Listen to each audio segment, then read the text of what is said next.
And with that, Senator Murray, we'll turn it over to you. Okay, well, thank you so much to everybody for jumping on here with me. It's great to see you all.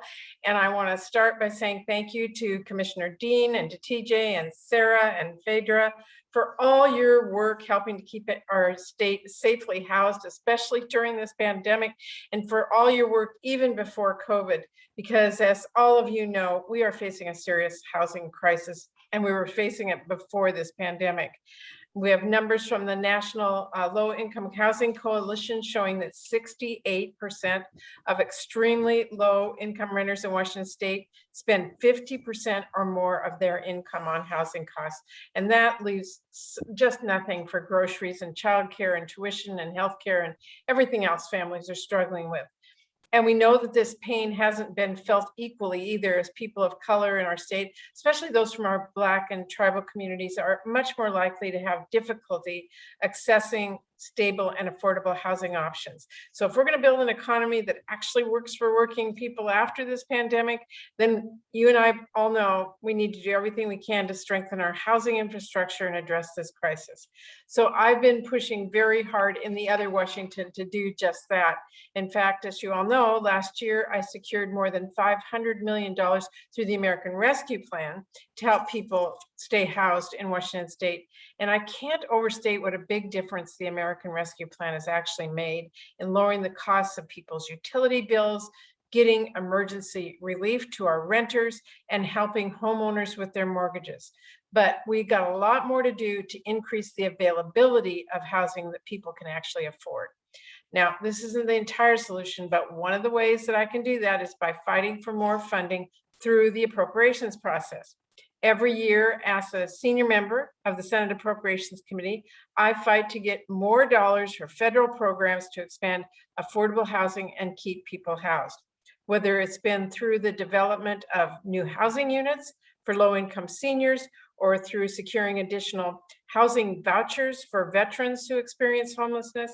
And I'm always thinking of different ways to support our local and state and tribal governments to keep people off the streets and in a home. And while we got more money for federal housing programs that will help our state, what I want to bring attention to is the return of congressionally directed spending, which lets me allocate funding directly to local projects and priorities right on the Olympic Peninsula. And I am thrilled that I was able to secure more than $116 million in congressionally directed spending, which includes investments in housing projects for our communities. Here on the peninsula, as it relates to housing, I was able to get more than $600,000 for the planning and design of a new apartment complex on the Makah Reservation in Neah Bay. With 80 to 100 applications on their waiting list for on-reservation housing, this is an investment that was badly needed. We're talking about 30 2 or 3 bedroom units. And in Jefferson County, I was able to secure $2.5 million for a much needed sewer project. And that's important because with the expanded service from this project, local organizations like the Jefferson County Habitat for Humanity will be able to build more housing here in the community. You know, the return of congressionally directed spending is a great thing for the peninsula and really for all of Washington state. I talk with people from the peninsula all on calls like this all the time. I'm home in Washington state almost every single weekend. I meet with folks from every community in every part of our state, and so does my staff. I'm a lifetime Washington state resident, and I know my state better than any well-meaning bureaucrat in Washington, D.C. So congressionally directed spending is a really important way for me to listen to what kids and families in our state need, and then I go fight for it. My job, my focus is to make sure that the priorities of communities like the Makah Tribe or Jefferson County, anywhere else in Washington state, are the federal government's priority. So that's what I'm fighting for when I'm negotiating these appropriations bills. And today I'm looking forward to hearing from all of you about your local priorities and what this means for your communities. So thank you all so much for being on. I can't wait to hear your stories. And Commissioner Dean, we'll start with you. Wonderful. Thank you, Senator. And just can't thank you enough for the congressionally directed spending in the 2022 appropriations bill. That is a really important piece of funding for the Port Hadlock sewer. I want to start by saying that there are almost no sewers being built in in rural communities like Port Hadlock across the state of Washington. And that is because they simply don't pencil. It is impossible to do this scale of infrastructure project without support from the feds and the state. And we have been very lucky to secure that. But I don't think people realize that it is only cities who are extending or annexing existing wastewater systems, or private developments at a scale that we simply don't see in rural areas. So this is unique. What we are trying to do is audacious and requires support. We've been getting it both from you, Senator, also from the legislature with CARES funding, and that is critical to make this work. We also know that because we are in a growth management state, we are required to put density in our urban growth areas. So for urban growth areas like ours that do not have wastewater, they do not get the density required in order to be able to build affordable housing. It does not pencil. You will hear more of this, I'm sure, from Sarah Martinez from the Peninsula Housing Authority. It does not pencil to do this on septic systems. We also know that there are real water quality issues with septic systems in relatively dense areas. So many benefits to the Port Hadlock sewer. And it has been, we've been working on this project for 15 years. It is only in the last couple of years that we have gotten the traction of enough funding to be able to move ahead with this project. We plan to break ground next year. And sure enough, out of the woodwork have come a number of affordable projects just since we secured about $25 million in the last couple of years.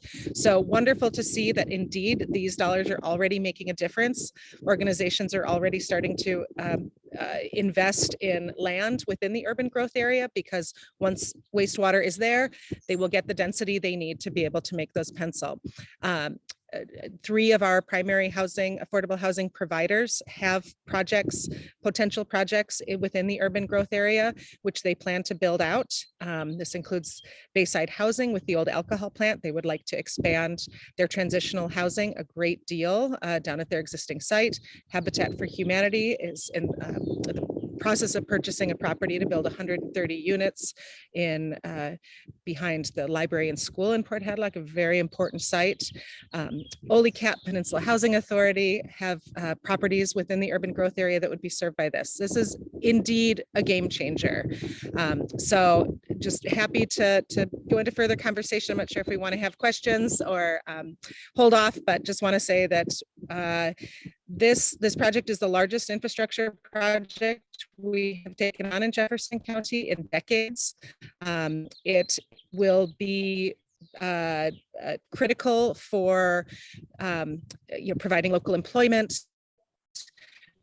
businesses being able to expand. There are so many benefits to this project, and it starts with something very unsexy, which is pipes in the ground, and that is what we need in order to get the services we need for affordable housing. So I think that's it for my introduction. I'm happy to hand it over to Chairman TJ Greene from the Makah Tribe.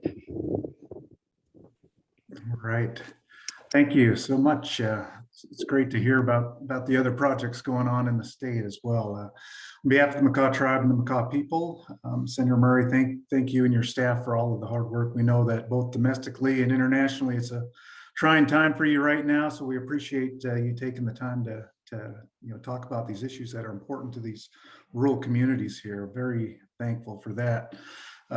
Certainly are grateful for the congressional directed spending that the Makah Tribe received for its affordable housing. As you mentioned, the waiting list that we have here locally of around 80 families that are in need of these 2 and 3 bedroom units. That's not the entire list. That's just for the 2 and 3 bedroom units. There's also 1 bedroom and even larger that's needed. So the entire waiting list is even larger than that.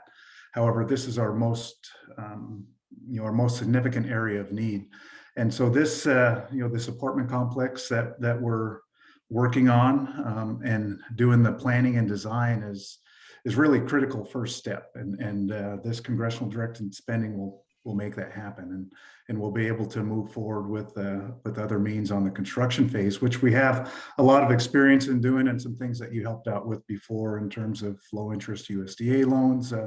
We've used new market tax credit and low income housing tax credit to serve some of our housing needs out here in Neah Bay. So we're very thankful for all of that work that you've done and that Congress has done in making those programs available so that we can serve those housing needs that are desperately needed. And the something significant about this particular program through the congressional directed spending is that under the Indian Housing Block Grant, we don't receive monies for this type of thing, to run our housing program. We receive several $100,000s a year to run our managed units that are on the reservation and serve the existing families that are being served. And the pandemic's definitely heightened the need that we have. The overcrowded conditions that we were living under was put out front and center for us.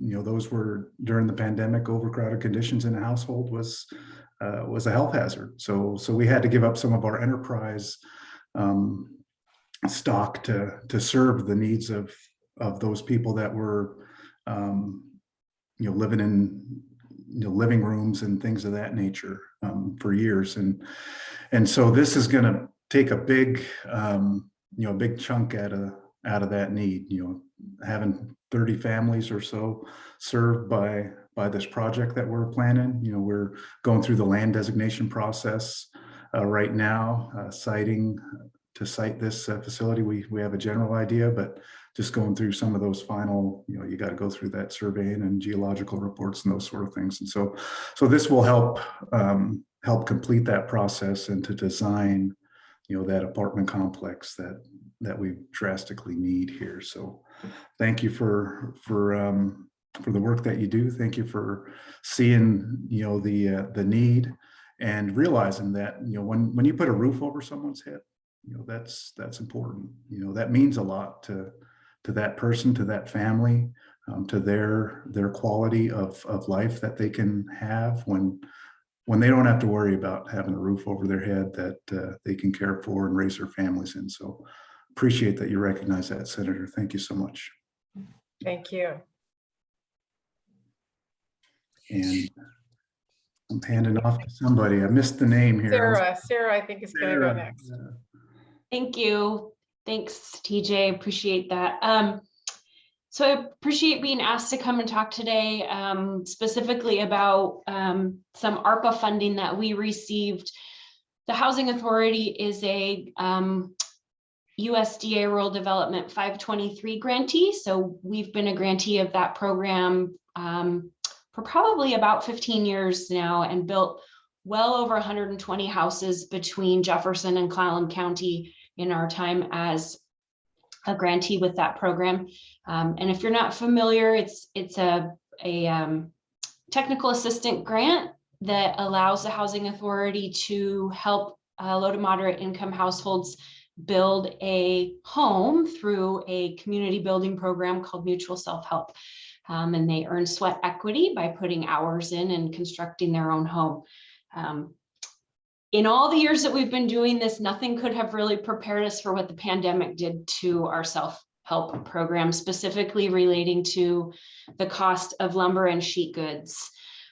We had a group of 6 houses that were under construction in Forks, and these families had their loans, their subsidized 502 loans already approved through USDA when we saw upwards of a 91% increase in the cost of their lumber and sheet goods. So we put a pause on the program because we needed to come up with a solution in order for there to be some gap funding to help fill what we knew it was going to cost to complete the house versus what their loan was available at. And so we made application to Clallam County for some funding to help fill that gap. We were awarded $210,000 of ARPA funding, so the American Recovery Plan Act funding, and those funds will be used as gap funding So construction has resumed, and we have 6 families out in Forks that are currently working on their houses.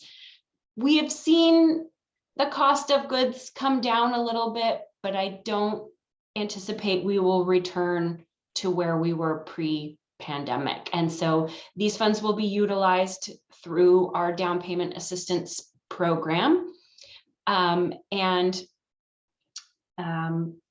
They will be loaned to the family, and if the family remains in their house for 5 years, they will be fully forgiven.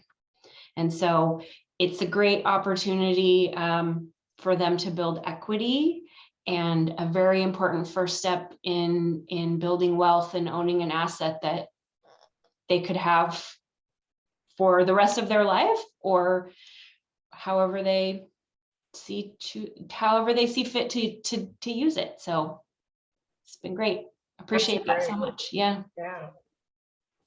And so with that, I will hand it off to Phedra Elliott. Thank you so much for having me. I'm from Housing Resources Bainbridge, and we're on Bainbridge Island. We are a community land trust committed to permanently affordable rental and homeownership housing. And Bainbridge was lucky enough to receive about $7 million in total in ARPA funding. And our council set aside about half of that for affordable housing. So specifically, $2 million is coming to HRB for a project that we call Wyatt and Madison. It was formerly known as 550 Madison.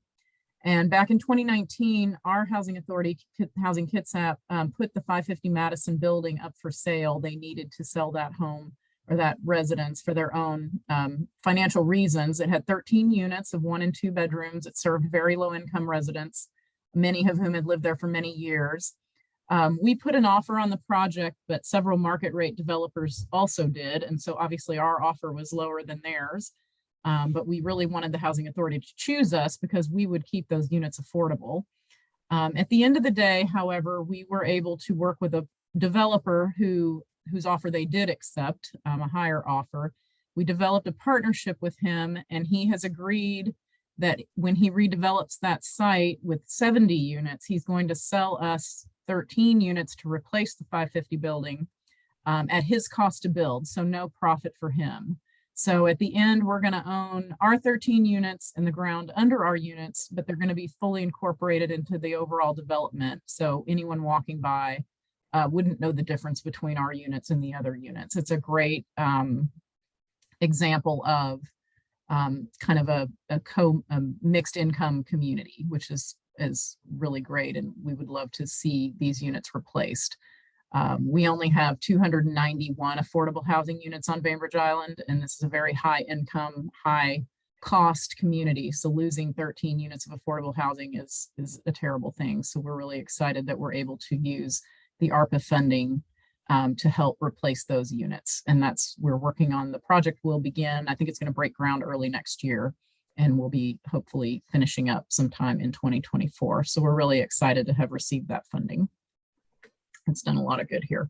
And we still have more of it that is going to go to another TBD affordable housing project. We don't know what that will be yet. So thank you. Great.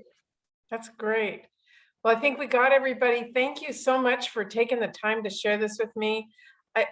Your work on the ground is what makes all the difference. And I want you to know I'm going to keep doing everything I can to make sure you've got the resources and a partner in the federal government. And I look forward to being in your community sometime here in the near future and being able to see it personally. But you're making a difference for families at a really critical time. So I just want you to know how much I appreciate it. And it's just great to partner with all of you. Thank you. Thanks so much for sharing all that today. You guys have a great day. Stay healthy. And hopefully for all of you, the rain stops soon.